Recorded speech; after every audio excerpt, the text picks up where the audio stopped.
yang tak mengerti.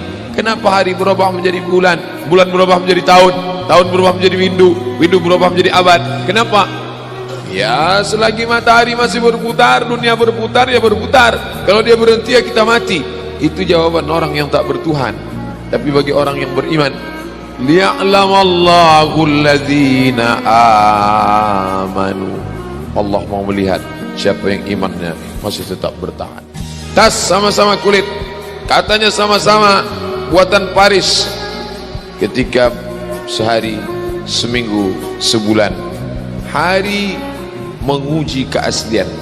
Kalau benda materi nampak teruji keasliannya dengan hari, maka iman juga begitu. Siapa yang menyebut? Bukan Abdul Somad, bukan ulama, bukan ustaz.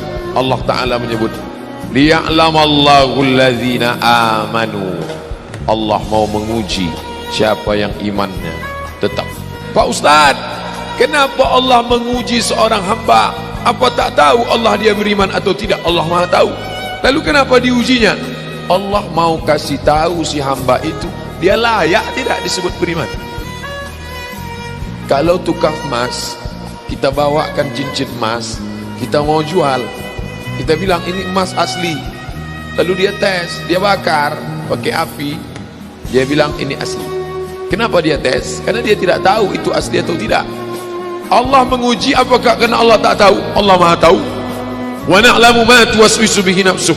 Apa yang berbisik-bisik dalam hatinya kami tahu. Lalu kenapa dia uji? Nampaknya Allah tak tahu saya ini beriman apa tidak, makanya dia uji saya. Allah Maha tahu. Wa huwal alimul khabir. Dia Maha tahu yang tersurat, yang tersirat, yang berbisik, yang terucap, dia tahu. Lalu kenapa dia uji? Dia mau ngasih tahu kamu layak apa tidak disebut orang beriman. Dia mau ngasih tahu kamu yang tiap hari mengatakan asyhadu an la ilaha illallah wa asyhadu anna muhammadar rasulullah, amantu billah, raditu billahi rabba, wa bil islami dina, wa bi muhammadin nabiyya wa rasulah, wa bil qur'ani imama. Layak tak kau ucapkan kalimat itu? Maka diujinya. Maka ketika ujian itu datang, jangan terkejut, karena orang yang mengaku S2 pastilah dia diuji tesisnya. Orang yang mengaku doktor pastilah diuji disertasinya. Kalau ada mengaku doktor tapi belum menulis disertasi, berarti palsu. Kalau ada mengaku layak menjabati suatu tempat tapi belum teruji, berarti palsu. Yang palsu tak layak untuk menerima hadiah. Bapak Ibu yang dimuliakan Allah Subhanahu wa taala, maka ketika ujian itu datang, pada hari silih berganti itulah datang ujian. Wala nabluwannakum bisyai'im minal khauf. Kami uji dia dengan takut. Ujian yang pertama, khauf, takut. Yang kaya takut miskin, yang senang takut susah, yang sayang pada anak takut anak mati, yang sayang pada ayah takut, yang punya istri takut istrinya meninggal, yang punya suami takut suaminya mendahului dia. Takut. Apakah takut itu bisa membuat orang menjadi kafir? Ya. Saking takutnya miskin, menghalalkan segala cara. Artis ingin eksis di panggung hiburan, maka dia buka yang tidak semestinya dilihat oleh bukan mahramnya. Apa yang membuat orang takut? Takut, takut, takut. Walanabluwannakum bisyai'im minal khauf. Kami uji kalian dengan rasa takut. Wal ju', lapar. Lapar, di mana letak lapar? Perut. Berapa panjang perut? Sejengkal. Gara-gara perut yang sejengkal, orang menghalalkan segala cara. Sejengkal perut, sejengkal di atas pusar, sejengkal di bawah pusar. Nafsu perut, nafsu syahwat. Kedua-dua nafsu ini membuat orang menjadi menghalalkan segala cara haram. Walanabluwannakum bisyai'im minal khauf wa naqsim minal amwal wal anfus. Mati, sakit, takut mati, takut sakit, takut susah, takut melarat. Wa thamarat, takut buah-buahan hilang, takut paceklik, takut kemarau panjang, sampai-sampai meminta kepada setan, sampai-sampai memandikan kucing, sampai-sampai membuat sajen. Gara-gara apa itu semua? Takut, takut, takut. Wa basyiris sabirin. Berikanlah kabar gembira kepada orang-orang yang sabar. Siapa itu? alladzina idza asabathum musibah, orang-orang yang ketika dia ditimpakan ujian itu, apa kata mereka? Qalu, mereka berkata, inna lillah wa inna ilaihi rajiun.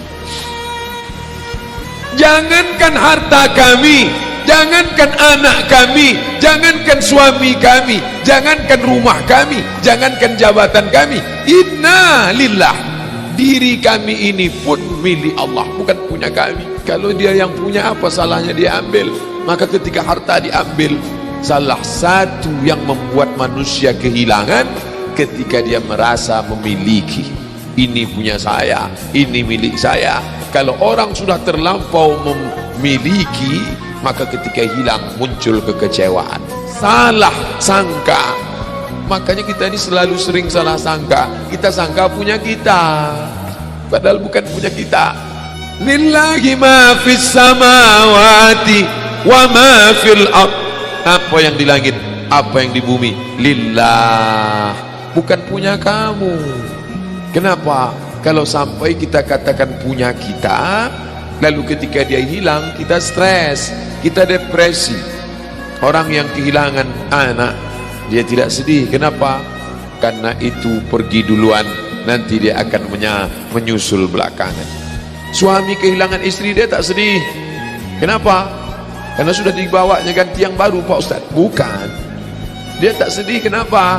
Karena dia tahu nanti saya akan berjumpa dengan dia di tempat yang lebih kekal abadi. Sekarang kalau saya hidup sama-sama dia, dia tua, dia keriput, dia sakit, dia mati. Nanti saya berjumpa lagi dengan dia. Di mana?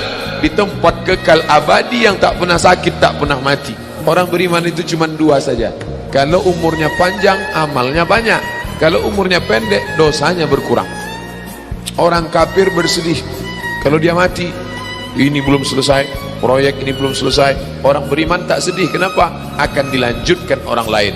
Kalau Abdul Somad mati malam ini, sedihkah dia ada hadis yang belum sampai? Sedihkah dia ayat yang belum sampai? Tidak. Kenapa? Akan dilanjutkan oleh anak-anak muda.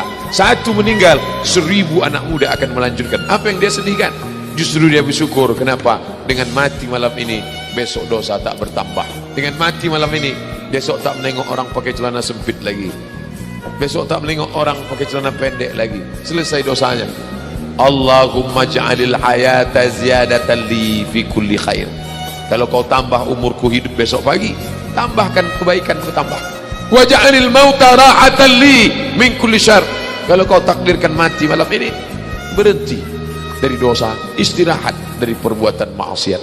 Maka orang Islam itu, ala, ketahuilah, inna awliya Allah, orang-orang yang menolong agama Allah, bagaimana sifat mereka? La khawfun alaihim wa la hum yahzanun.